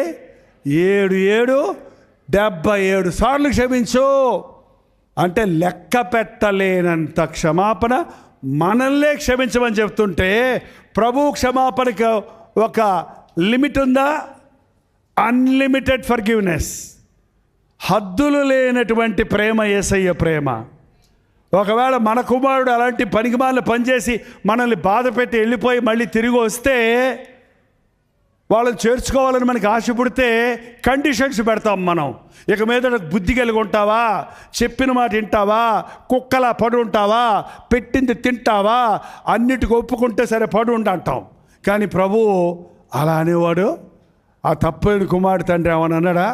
సరే రా, చేర్చుకుంటానులే, రారా, కానీ ఈసారి ఎప్పుడైనా పోతాడన్నావా కాళ్ళెర కొడతా, ఈసారి తిరగబడ్డావా నీ పుట్టగతలు ఉండవు అని ఏమైనా కండిషన్లు పెట్టాడండి? అసలు ఇంకా ఆయన ఏం చెప్పనే లేదు. నేను తప్పు చేశాను, నేను పాపం చేశాను అంటుంటే అసలు ఆ మాటలు వినిపించుకోవటం లేదు ఆయన. ఆ కుమారుడు రావటమే ఆయనకు సంతోషం. వాడు ఇంకా దూరముగా ఉండగానే పరిగెత్తుకొని వెళ్ళి వాడి మెడ మీద పడి ఏ గబ్బు కొడుతున్నాడు? ఏ స్ప్రే అంటే అది పందుల స్ప్రే. పందు వాసన వస్తుంటే కూడా స్నానం చేసినారా ఆ తర్వాత ముద్దు పెడతాడన్నాడా?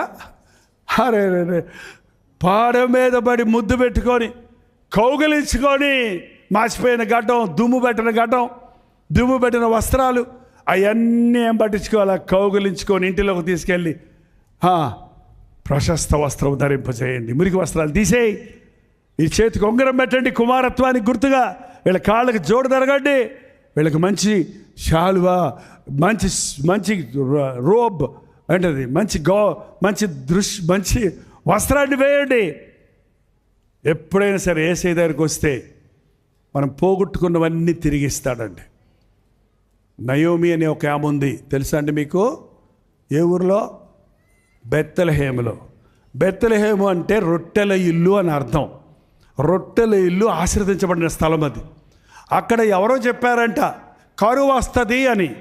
కరువు వస్తుంది అని చెప్పగానే వాళ్ళ ఆయన వచ్చి బోటాముల్లే కట్టు, ఇక్కడ కరువు వస్తుందంట, పక్కనే మోయాబు దేశం ఉంది, అక్కడికి వెళ్దాము అంటే భర్త మాటకు విధేయులు అవ్వాలి కదామండి భార్య. అవును కదండి? అవునా కాదా? ఒక్క మాటలో చెప్పిందా?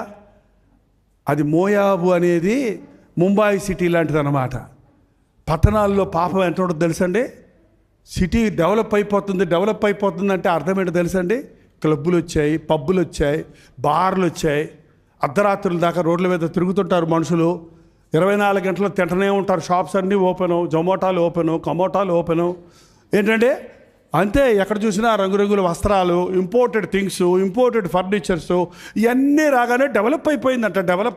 ఏమి డెవలప్? అందరూ అప్పుల పాలు అవుతున్నారు. ఈఎంఐలు, take it give ₹1, take it home. మన తాహతకు మించిన వాహనాలు కొనుక్కుంటారు, వస్తువులు కొనుక్కుంటారు, చివరికి దెబ్బ అయిపోతున్నారు. ఏంటంటే అలాంటి స్థలాలు బయట నీ ఊరిలో నువ్వు హాయిగా, నేను ఒక పోస్ట్ మాస్టర్ గారు, రిటైర్ అయిపోయిన పోస్ట్ మాస్టర్ గారు వచ్చారు. నాకు 3 కుమారులు అండి, 2 కుమారులు, 2 కుమార్తెల కుమారుడు, అందరికీ పెళ్ళిళ్ళు చేశారు, అందరూ బాగున్నారు. నా కోసం ప్రార్థన చేయండి, వృద్ధాప్యంలో నేను ఒక్కడనే ఉంటున్నాను అంటే ఆయన చూసి ఒక్కరే ఉంటున్నారా? మీ పిల్లలు ఎవరు చూడటం లేదా? పక్కనే వాళ్ళ కూతురు ఉంది, మేము రమ్మంటే రారండి, ఆయన ఇంట్లోనే ఆయన ఉంటాడంట. నేనెందుకు నా కూతురికి భారం అవ్వాలి? నేనెందుకు నా అల్లుడికి భారం అవ్వాలి? నేనెందుకు వెళ్ళి అక్కడ నా కొడుకు కుటుంబంలో నా కోడలకు ఆటంకంగా ఉండాలి? ఆమెతోటి నాకెందుకు పరిచయం చేయించుకోవాలి? వాళ్ళ కుటుంబాల వాళ్ళ సమస్యలు వాళ్ళకు ఉన్నాయి కదా, వాళ్ళ భారాలు వాళ్ళకు ఉన్నాయి కదా, నాకు పెన్షన్ డబ్బులు వస్తున్నాయి, నాకు చిన్న ఇల్లు ఉంది, ఇది చాలు. ఈ పల్లెటూరులోనే ఆ ఇంట్లోనే నేనే వండుకొని తింటాను, మిగిలిన సమయం అంతా పక్కనే ఉన్న చర్చిలోకి వెళ్ళి పరిచర్య చేస్తాను. 74 సంవత్సరాలు అన్నాడు ఆయన. అబ్బా అన్నయ్య థ్యాంక్స్ అన్నాను నేను. ఆ 74 సంవత్సరాల వయసులో ఆయన వండుకొని తిని ఎవరిది ఆశించకుండా, అది చాలు నాకు, ఈ చిన్న ఇల్లు చాలు, ఈ చిన్న జీతం చాలు, ఉన్నది చాలు, ఈ దేవుని కొరకు బతుకుతాను ఈ జీవితంలో, ఈ సమయంలో. ఎంత తృప్తికరమైన జీవితం అండి. అత్యాశలు వాళ్ళ మనుషులకి రేపటికి కావాల్సింది వాళ్ళే కొని పెట్టుకుంటారు ఇంట్లో. రేపు వచ్చే సంవత్సరం సంపాదించే సంపాదనకి ఇవాళే అప్పు చేసి కూర్చొని ఈఎంఐలు కట్టుకుంటూ కూర్చుంటారంట. డబ్బులు రాలేదు, డబ్బులు లేవు, అప్పులు. దేవుని యందు విశ్రమించండి. యెహోవా యందు, దేవుని యందు విశ్వాసం ఉంచిన వారికి ఏ మేలు కొదువ ఉండదు. ఇప్పుడైనా తప్పులు చేసినప్పుడు ఒప్పుకోవటం, సరి చేసుకోవటం నేర్చుకోండి. మునిగిపోయేదాకా ఉండొద్దు, అప్పుల్లో మునిగిపోయేదాకా ఉండొద్దు. నీ రాబడి ఎంత, నీ ఖర్చు ఎంత, నీ జబ్బులు ముదిరిపోయేదాకా ఉండొద్దు. చిన్నదిగా ఉన్నప్పుడే దాన్ని సరిచేసుకో. నీ భక్తి జీవితంలో చిన్న అబద్ధం, చిన్న కోపం, చిన్న అసూయ, చిన్నదేలే, ఒక్క ఆదివారమేలే, ఒక్కసారేలే ప్రార్థన చేయలేదు అనుకోవద్దు. అతను చూసుకొని ఎవడిని మింగుదునా అని గర్జించు సింహం వలె తిరుగుతున్న అపవాది నిన్ను మింగేస్తాడు. తిండంట. ఏం చేస్తాడంటే సాతాను మింగుతాడంట. నువ్వు తినటానికి నోట్లో పట్టుకుంటే ప్రభా అన్నావు అనుకో, వేస్తాడు గుండె మీద దానికి ఒక దెబ్బ దేవుడు. ఆపత్కాలంలో నాకు మొరపెట్టు, 6 నెలల తర్వాత నీకు జవాబు ఇచ్చేదని అన్నాడా? ఏంటండి, మనం పేపర్ ఒకటి పెట్టుకుంటే ఆఫీసులో కదలదా పేపరు, విన్నతి పత్రం అని పెడతారు కదా, ఎవడు చూడ్డ అసలే ఆ ఫైళ్ళు కిందకే పోతుంటాయి, పైకి రావాయి. ఇస్తానన్నారు ఇల్లే అంటే ఇస్తాం అంటారు. అంతే, అయిపోయింది. ఇంకో ప్రభుత్వం వచ్చింది, ఇచ్చారు, ఇంకో మేము చెప్పామా, వాళ్ళు చెప్పారు పోమంటారు. అంతే, ఏంటండి. కానీ ఆయనకు మొరపెట్టు, ఆపత్కాలంలో నాకు మొరపెట్టు, నేను నీకు సాతాను పట్టుకునేటప్పుడే శోధన జయించటం చాలా ముఖ్యమైనది. అప్పుడే కేకేస్తే దేవుడు విడిపిస్తాడు. అందుకని సాతాను వాడెంత యుక్తి కలిగినోడంటే అపవాది, నువ్వు దేవా అనడానికి కూడా నీకు టైం లేనంత తొందరగా నేను అమాంతంగా ఏం చేస్తాడట, మింగేస్తాడు. నీకు తెలియదు. యోనాను మింగేసింది ఎవరండి? మొన్నటిదాకా మనం చేపలను మింగుతుంటే యోనాను చేపెట్ట మింగిందని బైబిల్ అంతా ఒత్తుతుందని కబుర్లు చెప్పారండి. ఇప్పుడు తెలుసుకున్నారు ఒక యోనాను కాదు, ఒక 100 మందిని మింగగలిగినంత పెద్ద పెద్ద చేపలు ఉన్నాయంట సముద్రంలో. ఏంటంటే సో యోనాకు దేవుడు మత్స్యముకు దేవుడు ఆజ్ఞించాడు నా సేవకుడిని మింగమని. యోనా అందులో పడ్డాడు. నోట్లో పడి నోట్లో నుంచి లోపలికి వెళ్తున్నప్పుడు ఎట్టుందో తెలుసా ఆయనకి? కూల్గా ఉంది. జాగ్రత్తలేండి, భలే ఉంది. పరలోకమా నరకమా? దేవుడు నన్ను పరలోకం చేసేసాడు అనుకున్నాడంట. అందులో పొట్లోకి వెళ్ళేటప్పటికి ఏమైంది? అక్కడ జఠరసం ఉంటుంది. జఠరసం మనం ఏం తిన్నా, ఎన్ని మాంసం మొక్కలు తిన్నా మిక్సీ ఉంది లోపల, మొత్తం అరగదీస్తుంది చూడండి. ఆ చేప రసం ఊరుతుంటే సుర్రమంటది, ఒళ్ళు కరుగుతుంది అన్నమాట. అరే నాయనది పరలోకం కాదురా బాబు, నరకం. ఇది నరకమా, పరలోకమా, పాతాళమా అని అక్కడి నుంచి ఏం చేశాడంటే యెహోవాకు, అయ్యా కరిగిపోతున్నానయ్యా, అయ్యా నరకంలో పడిపోతున్నానయ్యా, అయ్యా అవిదేవుడి నేను సాతాను చేతుల్లో చిక్కుపోయానయ్యా, అది నన్ను మింగేశాడయ్యా అని అక్కడ పశ్చాత్తాపడ్డాడంట. ఓడలో కూర్చొని ప్రార్థన చేసుకోమంటే టికెట్ కొనుక్కొని కుర్చీ కిందకి వెళ్ళి పడుకున్నాడంట. బెంచ్ కిందకి వెళ్ళి టికెట్ కొనుక్కున్నోడు రైల్లో ఎక్కడ కూర్చుంటాడండి? మీకు ఓడలు తెలియదు కదా, అందుకని రైలు అంటున్నాను. సీట్లో కూర్చోవాలి కదా, సీటు కిందకి వెళ్ళి పడుకుంటే నిద్రపోతున్నాడు. ఏంటంటే మనం దేవుణ్ణి విడిచి, నీకు సహాయకర్త నేను నన్ను విడిచి నీకు నీవే హాని చేసుకుంటున్నావు. నీకు దారి చూపించే దేవుణ్ణి వద్దని నిన్ను మోసగించే స్నేహితుడిని పట్టుకొని పోతుంటే నష్టపోయేది ఎవడు? చివరికి అంతా అయిపోయిన తర్వాత నాకు ఇంకా ఆశలు లేవు, నా బలము ఊడిగింది, నన్ను దేవుడు క్షమించాడు అని కృంగి ఉన్నావు. ఈ డిప్రెషన్ అనేది వాళ్ళు చాలామందికి పట్టిందండి. చాలామందికి ఉన్న పెద్ద రోగం ఏంటంటే మానసిక రోగం. నెగిటివ్గా థింక్ చేయటం, అన్నిటినీ నెగిటివ్గా తీసుకుంటారు.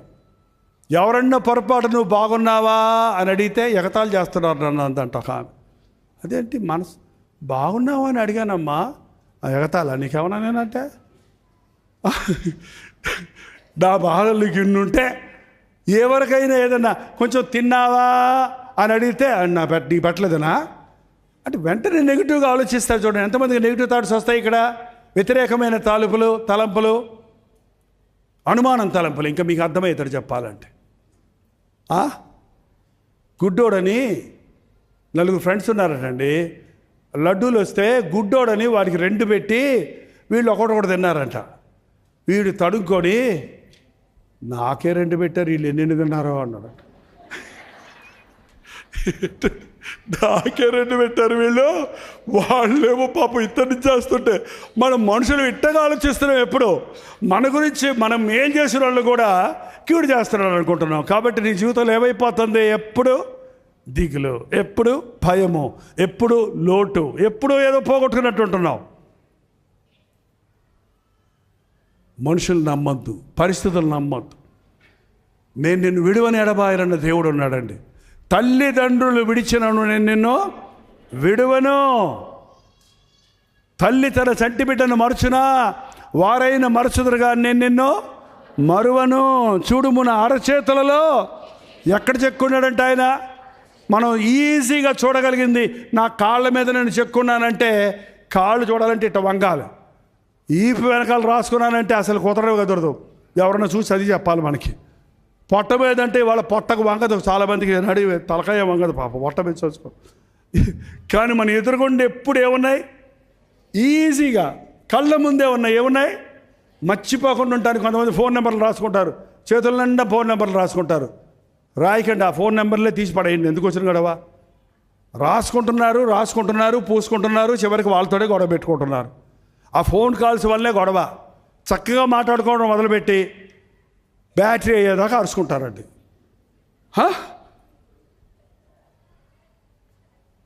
తక్కువ మాట్లాడండి సెల్ ఫోన్లో, అది మంచిది కాదు, నీ బ్రెయిన్కి మంచిది కాదండి. ఇక్కడి నుంచి రేడియేషన్ వచ్చి బ్రెయిన్ ట్యూమర్స్, బ్రెయిన్ క్యాన్సర్స్ వస్తున్నాయి.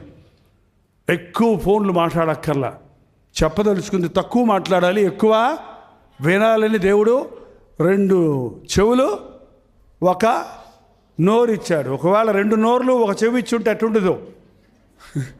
ఈ 1 నోటిని అదుపులో పెట్టుకోలేకపోతున్నాం. ఏంటండి, దేవుడు ఎప్పుడు అన్నీ మనకు మేలైనవి చేశాడు. నీ జీవితంలో ఖాళీ ఈ రాత్రి ఏమైనా సమస్య ఉందేమో. నెగిటివ్ థింకింగ్ అనేది నిన్ను మానసికంగా, నువ్వు మంచిగా తిన్నా కూడా అరగదంట. అది నువ్వు తినిన తర్వాత ప్రశాంతంగా ఉండకపోతే ఊరికే కంగారు పడుతూ ఉంటే గ్యాస్ట్రిక్ ట్రబుల్, అల్సర్స్. ఎంతమందికి వాళ్ళు గ్యాస్ట్రిక్ ట్రబుల్స్? తింటే అరగదంటారు. ఎందుకు అరగటం లేదు? నీ మనసుకు నెమ్మది లేదు. నీ బ్రెయిన్కి స్టమక్కి సంబంధం ఉందండి. ఏంటండి, కనెక్షన్స్ ఉన్నాయి. బ్రెయిన్లో మనసు సరిగా ఉంటేనే తిన్నది వంట పట్టుద్ది, తిన్నది అరుగుద్ది. తినబుద్ధి ఇది లేకపోతే మనసు బాగలేదు తిన్నంటారు కొంతమంది ఏకంగా. ఒకవేళ నీ జీవితంలో డబ్బు మీదో, మనుషుల మీదో, లేక నీకున్న బాధను తలుచుకుంటూ నువ్వు అలా అనుకుంటున్నావేమో. నేను ముగించబోతున్నాను. అంతటితోటి అలా అనుకోని ఊడుకోలేదు ఈ భక్తుడు. ఏమంటున్నాడు చూడండి, ఎడతెగక నా ఆత్మను వాటిని జ్ఞాపకము చేసుకొని నాలో కృంగి ఉన్నది, నాకు ఇంకనూ జ్ఞాపకం ఉన్నది కదా. నేను దీని జ్ఞాపకము చేసుకొనగా నాకు ఆశ పుట్టుచున్నది. ఏంటి, నేను చేసిన తప్పులన్నీ జ్ఞాపకం చేసుకుంటుంటే, నాకున్న బాధలన్నీ నేను గుర్తు చేసుకుంటుంటే, నాకున్న కొరతలన్నీ నేను గుర్తు చేసుకుంటుంటే నేను అంతకంతకీ కృంగిపోతున్నాను. నిన్న జరిగిన దాని గురించి వాళ్ళు ఎంత ఆలోచించినా నువ్వు దాన్ని ఏం చేయలేవు. ఇంకా చూసారండి, నిన్నటిది వాళ్ళు మళ్ళీ రాదు. పోయిందే పోయిందే పోయిందే పోయిందే అని అడవలసిందే, కానీ పోయింది మళ్ళీ తిరిగి రాదు. వెనుకున్నవి మరచి ముందున్న వాటి కొరకు వేగిరపడమన్నాడు దేవుడు. నువ్వు పనికిమాలిన వాటిని మర్చిపోయి దీనిని జ్ఞాపకం చేసుకున్నాడు. ఏంటది? నాకు ఆశ పుట్టుచున్నది. ఏంటది? 22వ వచనం, విలాపవాక్యాలు 3:22. యెహోవా కృపగలవాడు, ఆయన వాత్సల్యత ఎడకి తెగక నిలుచుచున్నది కనుక మనము నిర్మూలము కాకున్నాము. ఆయన కృపగలిగిన వాడు.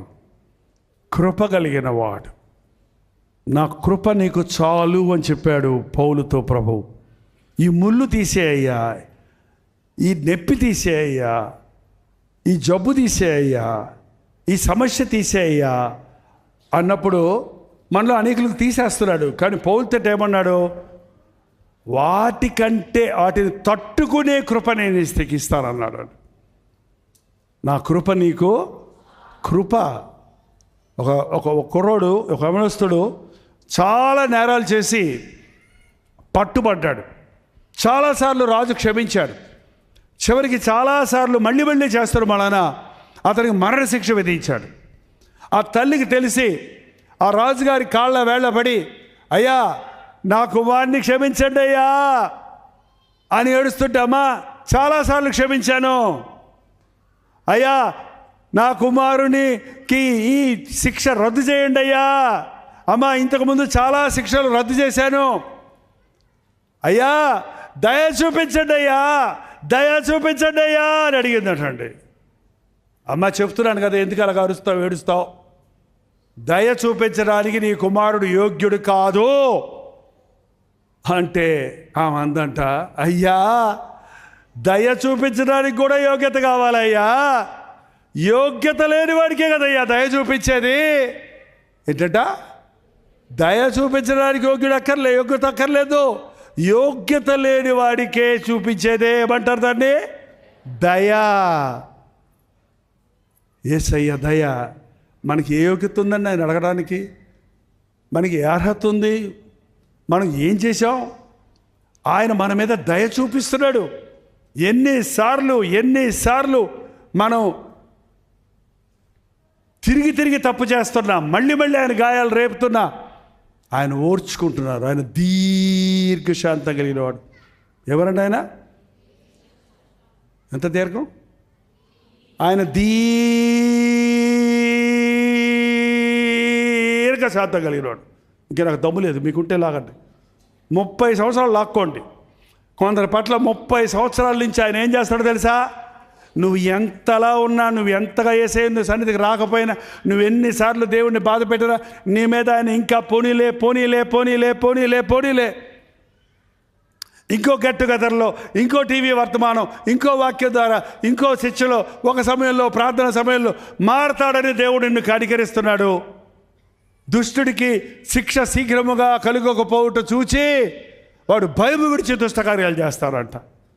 ఆయనే తప్పు చేస్తే నాకు శిక్ష రాలేదే, అది దేవుడి దయ వలన రాలేదు, ఆయన కృప వలన నీకు శిక్ష రాలేదు. అంతేగాని పాపానికి శిక్ష మరణం, పాపం వల్ల వచ్చే జీతం మరణం.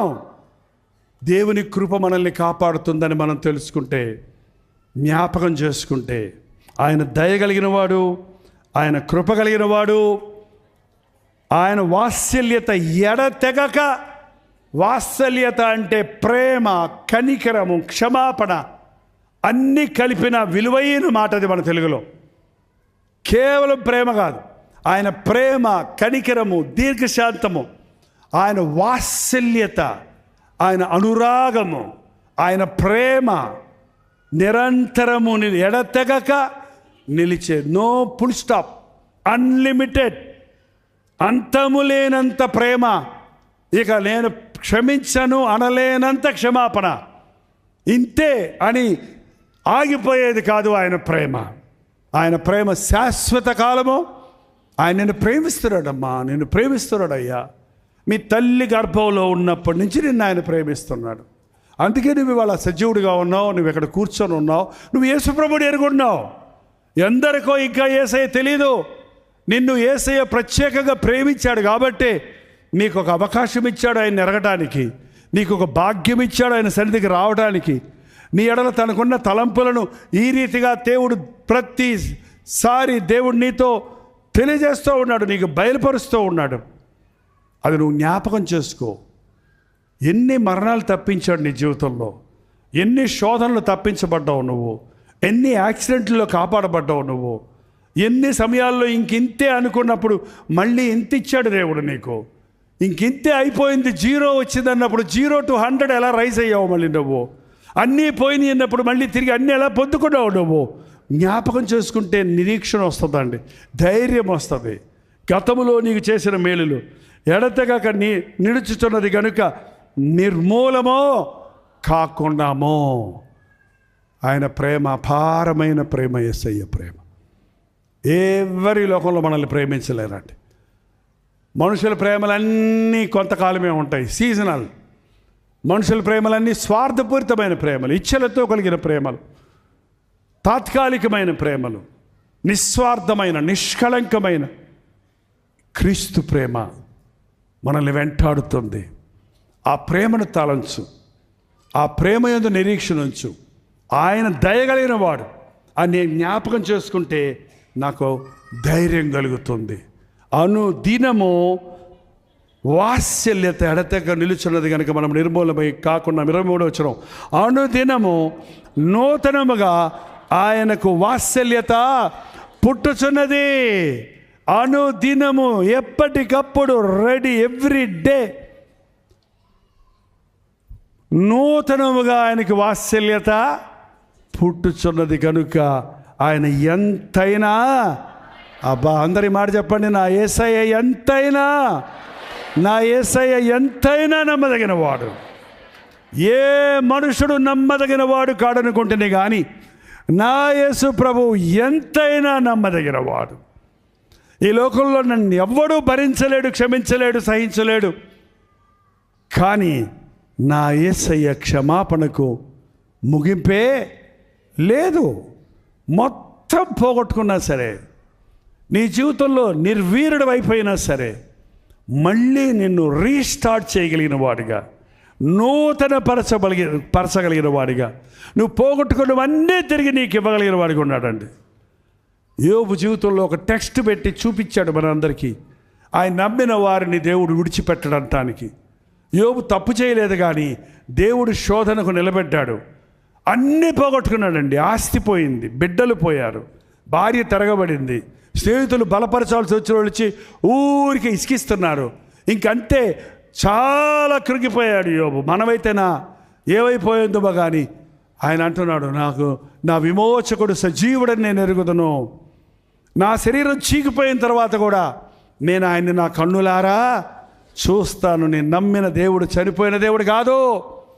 యేసుప్రభు సువార్త యోబు వినలేదు, కానీ ఇందాక నుంచి మనం వింటున్నాం. విశ్వాసం అంటే చూడని దానిని ఉన్నది అని నమ్మటమే విశ్వాసం. చూసిన తర్వాత నమ్మటంలో గొప్పేముందిగా? చూచి నమ్మిన వారి కంటే చూడక నమ్మిన వారు ధన్యులు. విశ్వాసం అంటే నా దేవుడు నమ్మదగినవాడు. హల్లెలూయా. యేసయ్య నామములో ఉన్న శక్తిని అనుభవించి వెళ్ళబోతున్నారు. మీ బాధలు, కష్టాలు, మీ శ్రమలు, మీ పరిస్థితులు గుర్తు చేసుకుంటే ఇక నాకు ఆశ లేదని కృంగిపోతాం, డిస్కరేజ్ అయిపోతాం, నిరుత్సాహపడిపోతాం, ఆగిపోతాం. కానీ నా దేవుడు ఎంతైనా నమ్మదగినవాడు. సింహపు పిల్లలకు లేవగలుగుద్ది, కానీ ఆయన ఆశ్రయించిన వారికి ఏ మేలు కొదవడదండి. నీ పక్కన 1000 మంది పడ్డా, నీ కుడి పక్కన 10,000 మంది పడినా నీకు ఏ అపాయమో. అసలు కరోనా తర్వాత మనందరం బతుకున్నామంటే అది ఒక్కటి చాలండి దేవుణ్ణి స్తుతించడానికి. మనకు తెలిసిన వాళ్ళు ఎందరో మంది చనిపోయారు, మన పాస్టర్ గారులు చనిపోయారు, మన విశ్వాసులు చనిపోయారు, మన ఇళ్లలో ఎవరో చనిపోయారు, మన బంధువుల్లో చనిపోయారు, మనకు తెలిసిన స్నేహితులు చనిపోయారు. మనం చనిపోకుండా ఉన్నామంటే ఆయన ఎంతైనా కృపతో మన కొరకు ఏదో గొప్ప పని కలిగి ఉన్నాడు. సజీవులే కదా ఆయన్ని స్తుతించెదరు. మృతులు నిన్ను బ్రతికున్నంత కాలం దేవుణ్ణి స్తుతించండి, సరగకండి, బాధపడక్కర్లా. నీ బాధలన్నీ తీరుస్తాడు. నాకు మొర్రపెట్టు, నేను ఉత్తరం ఇస్తానన్నాడు. నీ చింత యావత్తు నా మీద వేయడి, నేను మీ చింతను భరిస్తానంటున్నాడు. మీ విన్నపములు దేవునికి తెలియచేయండి. మీ పేపర్లో మీ ప్రార్థన భారాలు రాసేమని అడుగుతున్నాం. ఖచ్చితంగా ఒక్కొక్కరికో గంట ప్రార్థన చేయడానికి మాకు టైం సరిపోదు, కుదరదు. అంతమంది మాకు రోజుకి 2000 మంది ఇదిగో యూట్యూబ్లో చూస్తున్నవారు ప్రతిరోజు కల్వరి బ్రదర్ లైవ్ వెళ్తుంది ఇక్కడి నుంచి. చాలా వందనాలండి. దూరం ఎక్కడెక్కడి నుంచో చూస్తున్నవారు, మీరు ఎక్కడి నుంచి చూస్తున్నారో మీ పేరు లైవ్ చాట్లోకి వచ్చి టైప్ చేయండి. మీకోసం 10 గంటలైంది కాబట్టి, మాకు ఇక్కడ ఉన్నవారు ఎప్పుడో వచ్చారు, వీళ్ళు కూడా వెళ్ళిపోవాలి కాబట్టి నేను ఇక్కడ ముగిస్తున్నాను. మీతో తర్వాత మాట్లాడతాను రేపు సాయంత్రం. రోజుకు 2000 వాట్సాప్ మెసేజ్లు భారాలు వస్తాయండి మాకు. అవన్నీ పరిశీలించి ప్రార్థిస్తుంటాం. ముఖ్యమైన వాటి కోసం, ప్రమాదకరమైన వాటి కోసం, అత్యవసరమైన వాటి కోసం. ప్రసవవేదంతో ఉన్నారు, ఐసీయూలో ఉన్నారు, రేపు ప్రార్థన చేస్తాడు కొద్ది. ఇవాళ ఐసీయూలో ఉన్న వాళ్ళకి ఇప్పుడే ప్రార్థన చేయాలి. దేవుడిని ప్రార్థన చేస్తున్నప్పుడు దేవుడు విడిపిస్తున్నాడు. శుక్రవారం నాడు అవన్నీ భారాలు బలిపీఠం దగ్గర పెట్టి, ప్రభా వీళ్ళు ఒక్కొక్కరిని మేము చెప్పలేము, వీళ్ళ పేర్లు చెప్పలేము, వీళ్ళ బాధలు చెప్పలేము, వీళ్ళందరూ నీకు తెలుసు కాబట్టి వీళ్ళు ఇప్పుడు ఎక్కడున్నా సరే నాయన, వీరందరి పక్షంలో సంఘం అంతా 2-3 కలిసి భూమి మీద దేనిని బంధిస్తారో అది పరలోకంలో బంధించబడుతుంది, ఏది విడిపిస్తారో అది విడిపించబడుతుందన్నావు కనుక బంధిస్తున్నాము, విడిపిస్తున్నాము. సాతాను కట్ల నుంచి పరిశుద్ధాత్మ కార్యములను విడుదల చేస్తున్నాం అన్నప్పుడు ఎన్నో సాక్ష్యాలు వింటున్నాం. ఈరోజు ఇక్కడ వచ్చిన వారందరూ కూడా ఒక గొప్ప విడుదల పొందాలి. లేచి నిలబడండి, ప్రార్థన చేద్దాం. ఈరోజు దేవుడు నాతో మాట్లాడారన్న వారు గట్టిగా హల్లెలూయా చెప్పండి. నా మొర విన్నాడు, నాకు విడుదలిచ్చాడు అని నమ్ముచున్నానన్నవారు హల్లెలూయా చెప్పండి. నీ చీకటిని వెలుగ్గా చేయవాడు, నీ ఇరుకును విశాలంగా చేయవాడు, నీ కరువును సమృద్ధిగా చేయవాడు, నీ కన్నీటిని సంతోష బాష్పాలుగా మార్చగలిగిన వాడు నీ కొరకు నా కొరకు ప్రాణమిచ్చిన మన ప్రభు అయిన యేసుక్రీస్తు. హల్లెలూయా. అలాగే ఒక్క నిమిషం కళ్ళు మూసుకొని నాతో పాటు ప్రార్థనలో ఏకీభవించండి. మీరు 2 చేతులు పరలోకం వైపు ఎత్తగలిగితే చాచిన ప్రభు చేతులు మీ చేయి పట్టుకొని నడిపించడానికి, నిన్ను పడకుండా కాపాడటానికి, నువ్వు దారి తప్పకుండా నిన్ను తన దారిలో నడిపించడానికి, తన బాహుబలముతో నిన్ను బలపరిచి నీకు తోడై ఉండి నీవు నడుచు మార్గం అంతట్లో ప్రతి కీడు నుండి నిన్ను తప్పించుటకు నిన్ను దీవించి ఆశీర్వదించి, నీ కుటుంబమును దీవించి, నీ పిల్లలను దీవించి, రాబో తరములకు నిన్ను, నీ ఇంటి వారిని ఒక ఆశీర్వాదకరంగా చేయుటకు ప్రభు ఆశ కలిగి ఉన్నాడు. అనంతుడైన మన ప్రభు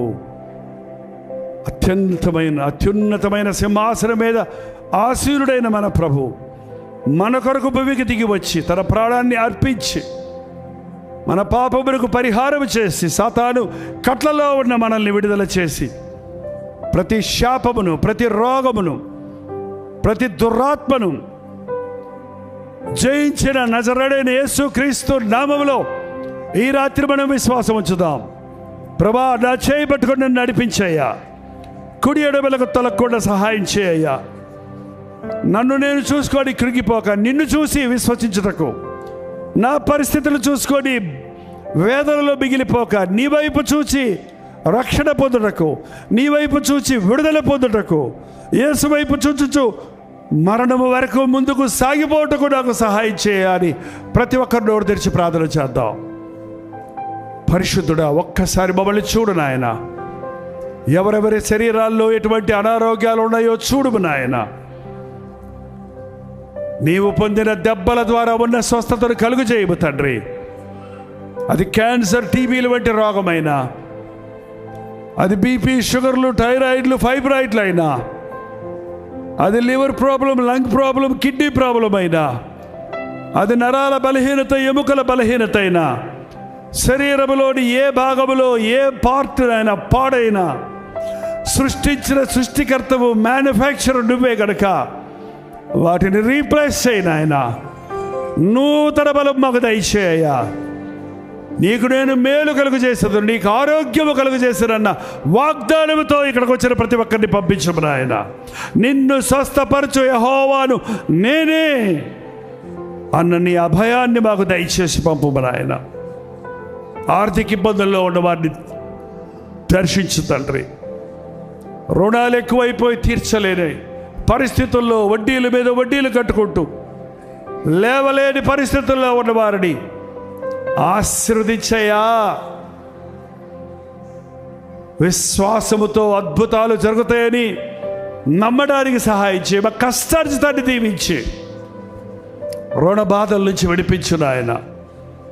ఎంతోమంది విద్యార్థులు ఉన్నారు, యూత్ ఉన్నారయ్యా. బీటెక్లు చదివి, ఎంటెక్లు చదివి, ఎంసీఏలు, ఎంబీఏలు చేసి ఉద్యోగం లేదని నిరుత్సాహపడిపోతున్న వారిని కనికరించిన ఆయన. నిన్ను నమ్మిన వారిని తలగా ఉంచుతావు కానీ తోగ్గా ఉంచనన్నావు కదా. మొదటి వారిగా ఉంటారు కానీ కడపటి వారిగా ఉండనన్నావు కదా. ఎవరైనా పాత కీడును బట్టి శాపము క్రిందుంటే అట్టి వారిని నజరేయుడైన యేసుక్రీస్తు నామములో ఈ రాత్రి విడుదల చేయించున్నావు తండ్రి. మేలు చేయవాడివయ్యా నీవు, దీవించేవాడివయ్యా నీవు, ఆశీర్వదించేవాడివయ్యా నీవు. హృదయపూర్వకంగా నరులకు విచారమునైనను దుఃఖమునైనను కలుగజేయవాడు కాడని నమ్మటానికి మాకు సహాయం చేయ్యా. ఈ రాత్రి ఈ కూడికలో ఉన్న ఒక్కొక్కరి జీవితాల్లో అద్భుతాలు చూడడానికి సహాయం చేయి. నీ సాక్షులుగా మారడానికి సహాయం చేయి. మోయబడిన ప్రతి గర్భమును నజరేయుడైన యేసుక్రీస్తు నామములో తెరవబడును గాక. 5 సంవత్సరాలు, 6 సంవత్సరాలు, 10 సంవత్సరాల నుంచి పిల్లలు లేరని ఎంతో నిందలకు, అవమానాలకు గురైన వారిని ఈ రాత్రి దర్శించు నాయన. నమ్మటానికి, విశ్వసించడానికి గర్భఫలము దేవుడిచ్చినది నిన్ను అడగడానికి సహాయం చేయము. భార్యాభర్తల మధ్య అపవాది జూరి అనుమానాలతో, సమస్యలతో, గర్వముతో కుటుంబ కలహాలను కలుగజేస్తున్న దుష్ట శక్తులను, దురాత్మ శక్తులను నజరేయుడైన యేసుక్రీస్తు నామములో పారద్రోలుచున్నాము తండ్రి. ఈ రోజు నుంచి ప్రతి ఇంటిలో, కుటుంబంలో నీతిమంతుల గుడారములలో నుండి రక్షణ సునాద గీతాలు వినబడడానికి సహాయం చేయ్యా. అల్లరులు, గొడవలు, బూతు మాటలు, ఘర్షణలు గాక ప్రేమ సమాధానాలతో కుటుంబాలు వర్ధిల్లునట్లుగా, పిల్ల పాపలతో దీవించబడినట్లుగా ప్రతి శాపమును, అపవాది క్రియలను నజరేయుడైన యేసుక్రీస్తు నామములో పారద్రోలుచున్నాము తండ్రి. వృద్ధాప్యంలో ఉన్నవారిని రిటైర్ అయిన తర్వాత రకరకాల రోగములతో, మానసికమైన బలహీనతలతో బిడ్డల చేత మరువబడి విడిచిపెట్టబడిన వృద్ధ తల్లిదండ్రుల కోసం ప్రార్థిస్తున్నామయ్యా. ముదిమి వయసు వచ్చు వరకు ఎత్తుకొని వాడను నేనే అన్నావు కదా, విడువని ఎడబాయని అన్నావు కదా తండ్రి. మా వృద్ధాప్యంలో మీరు ఇంకనూ చిగురించదరన్న మాట ఇక్కడున్న ప్రతి వృద్ధుల పట్ల జరిగించుకున్న ఆయన. అజ్ఞానం వల్ల, అవిశ్వాసం వల్ల, పాపం వల్ల ఆరోగ్యాన్ని పోగొట్టుకొని, ఆస్తిని పోగొట్టుకొని, అవకాశాలు పోగొట్టుకొని, నాకిక ఆశలు లేవని ఎవరు ఈ రాత్రి కృంగి ఉన్నారో, నాకిక ఈ వివాహం జరగదు, ఈ ఉద్యోగం రాదు, మరల నేను కోలుకోలేను, ఇంక నా జీవితం ఇంతే అని ఎవరు ముఖ్యంగా ఈ రాత్రి ఇక్కడ ఉన్నారు. నువ్వు చూస్తున్నావయ్యా, నువ్వు చూస్తున్నావయ్యా. నీకు తెలిసిన ఆయన, నీకు తెలిసిన ఆయన, నీకు నేనున్నాను అని చెప్పే నీవు ఉన్నావన్నది. నీకు ఆశ ఉంది, నాకు వాత్సల్యత కలుగుచున్నది, నా కృప ఎడతెగక నీ పట్ల ఉన్నది అని నీవు ఆ వ్యక్తులను ఆదరించిన ఆయన. నా దేవుడు ఎంతైనా నమ్మదగిన వాడు అని మేము స్తుతించడానికి సహాయం చేయము. ఎన్నో గ్రామాల నుండి వచ్చిన ప్రతి ఒక్కరూ తిరిగి వెళుతుండగా క్షేమమైన ప్రయాణాలు దయచేయము. రోజు సోషల్ మీడియా ద్వారా, టెలివిజన్ ద్వారా వినబడుతున్న సందేశాల ద్వారా ఆధ్యాత్మికంగా బలపడుటకు, విశ్వాసములో వృద్ధి చెందుటకు, ఈ అంచె దినములలో విశ్వాసాన్ని కాపాడుకున్నటకు, విశ్వాస భ్రష్టులము కాకుండా, విశ్వాస ఘాతకులము కాకుండా, విశ్వాసాభివృద్ధి పొంది దేవుని కొరకు సూర కార్యములు చేయుటకు మాకు సహాయము చేయము. ఎవరిలో అడుగుపెట్టిన వారు ఎవ్వరూ ఒట్టినే పోకూడనట్లుగా నా సన్నిధి నీకు తోడొచ్చునన్న అభయముతో, నీ గాయపడిన హస్తములతో ముట్టి వారి హృదయవాంఛలను తీర్చి, స్వస్థపరిచి, ఆదరించి, ఇది మొదలుకొని నేను మిమ్మల్ని దీవించదనన్న మాటతో నడిపించమని, నిశ్చితమైతే నీ రాకడ ఆలస్యమైతే ఇటువంటి గెట్ టుగెదర్లు ఇక్కడ మరి అనేక స్థలాలలో ఈ బిడ్డలు వచ్చిన అనేక గ్రామాల్లో, పట్టణాల్లో రాబో దినాల్లో మరింతగా విశ్వాసులను పురికొల్పుటకు, మేల్కొల్పుటకు, బలపరచుటకు, అనేకులను రక్షణలోనికి నడిపించుటకు నీ రాకడ అతి సమీపంగా ఉండే దినాలలో మాకు సహాయం చేయ్యా. నమ్మదగిన దేవా, నిన్నే నమ్ముకున్నాము, తోడుండి నడిపించుమని యేసు క్రీస్తు నామములో అడుగుచున్నాను తండ్రి, ఆమేన్. మన తండ్రి అయిన దేవుని యొక్క ప్రేమయు, కుమారుడైన క్రీస్తు యొక్క కృపయు, ఆదరణకర్త అయిన పరిశుద్ధాత్మ యొక్క సహవాసమును కూడి వచ్చిన మనందరికీ ఇప్పుడును సదాకాలమును తోడై ఉండను గాక.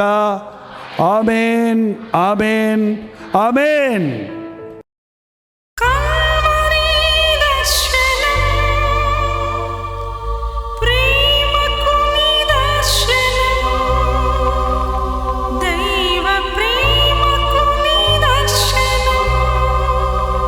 తెలుగు, తమిళ, హిందీ, మలయాళం, బెంగాలీ, ఒరియా అనే 6 భాషల్లో టెలివిజన్ ప్రోగ్రామ్స్ కొనసాగుతూనే ఉన్నాయి. భారభరితమైన పరిచయంలో మీరు సహకరించాలని ఆశిస్తే, ప్రభు మిమ్మల్ని ప్రేరేపిస్తే మీ విరాళాలు, కానుకలు డాక్టర్స్ డే ఫౌండేషన్స్ అనే ట్రస్ట్ నెంబర్కి మీరు పంపించవచ్చు. అవి నేరుగా టీవీ ఛానల్స్కి వెళ్తాయి. అందులో ఏది మేము మా సొంత ఖర్చుల కొరకు ముట్టుకోవటం లేదు, వేరే పరిచయ కొరకు ముట్టుకోవటం లేదు. టెలివిజన్ పరిచయలో ఇంకా సువార్త వినని వారికి అది అందించాలని ఆశతో ఒక 20 సంవత్సరాలుగా కొనసాగుతున్న పరిచయం కొరకు ప్రార్థించండి, మీ సహకారాన్ని అందించండి. ఈ విషయం మీకు ఇంకా వివరాలు కావాలంటే 89393939 అనే నెంబర్కి మార్నింగ్ 10 నుంచి ఈవినింగ్ 10 లోపల మీరు ఫోన్ చేయండి, వివరాలు మీకు తెలియజేస్తాం.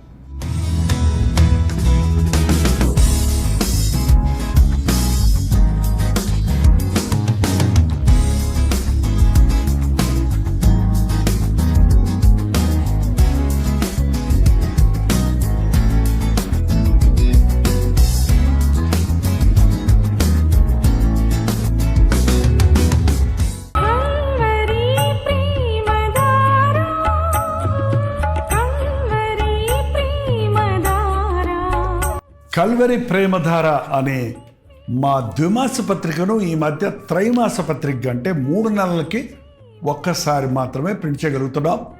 మరి గత 40 సంవత్సరాల పైబడి కొనసాగుతున్న ఈ పత్రికను ఆపు చేయటం ఇష్టం లేక దీన్ని త్రైమాస పత్రికగా మార్చున్నాం. మీరు కల్వరి ప్రేమధార పత్రికను చదువుతున్నారా? ఒక ఉచిత పత్రిక కావాలంటే ఇవ్వాలే మీ పేరు, చిరునామా, అడ్రస్తో పాటు ఇంటి నెంబర్తో పాటు క్లియర్గా పంపించండి. తప్పకుండా ఒక ఉచిత పత్రికను మీకు పంపిస్తాం.